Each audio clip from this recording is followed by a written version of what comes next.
Okay, so I've just started whisking some double cream here and some icing sugar to make some chantilly cream. All right, and you don't want it too soft, but you want nice soft peaks. Okay, and it does go very well. Okay, so that's me down there with that, and I'm not going to pipe this in actually on top of it. I just want to show you sort of a rustic way of actually finishing the dessert without any fuss.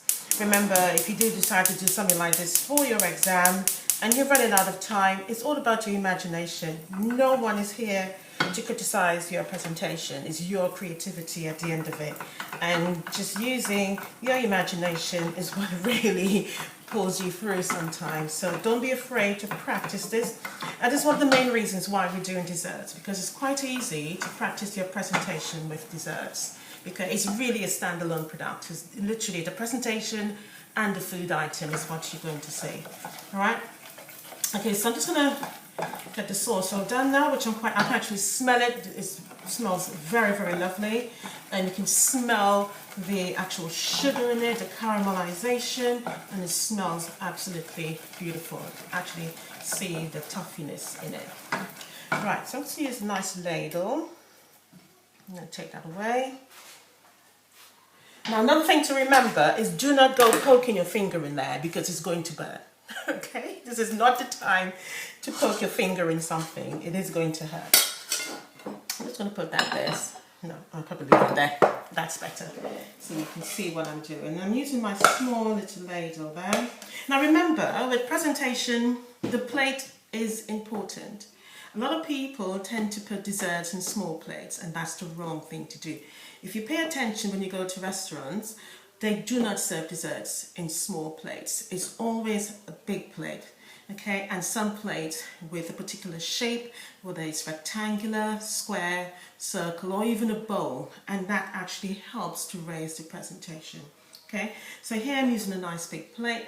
I'm going to use my ladle. I'm not going to pour it over just from the sauce, but I'm using the ladle to actually guide me through to do this.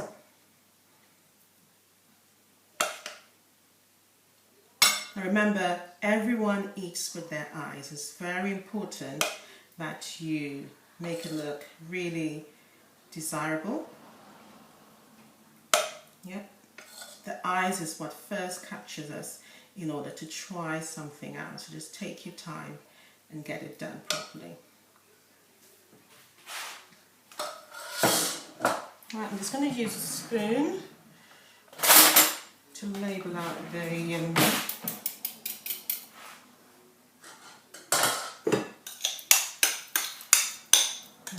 cream. Now remember, when you're whipping cream, don't over whip it, otherwise it turns to butter.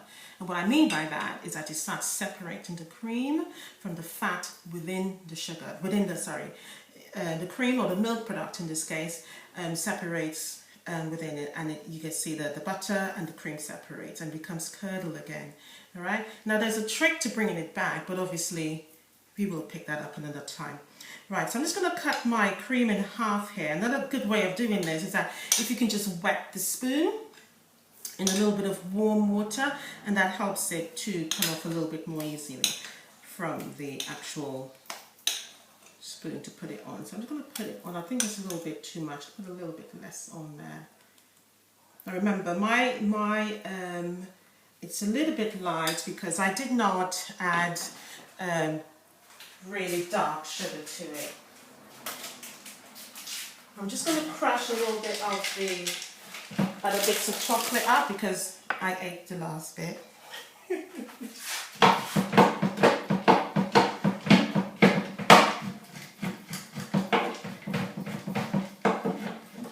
can't help sometimes with chocolate when it's hanging around, you tend to always want to eat it. So anyway, I have just chopped up a little bit of the chocolate chip that I had left back and just put it on top. And then what I'm going to do, just clean this bit off because I have made a little bit of a dribble, is then put a little bit of icing sugar over the bowl